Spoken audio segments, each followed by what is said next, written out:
Magandang gabi po. Magandang gabi po, sir. Ano po order niyo?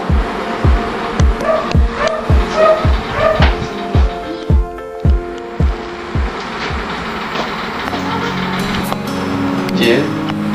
Sir Ice? Oh, ikaw pala. Ano po order niyo? Eto. Bigyan mo ako nito.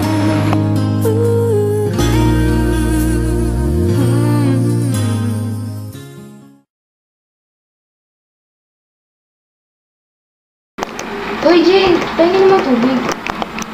Sige. Wait lang ako.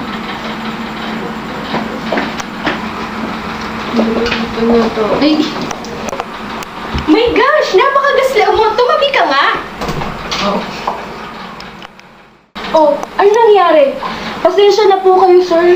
Tignan mo itong ginawa mo kay sir. Hindi ka naman nag-iingat.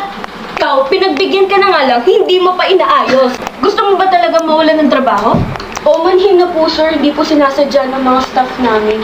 Walang paliwanag, Miss Manager. Nakita ko na ginawa mo. Bawas yan sa sweldo mo. Ligpitin mo na yan at bumalik ka na sa kusina.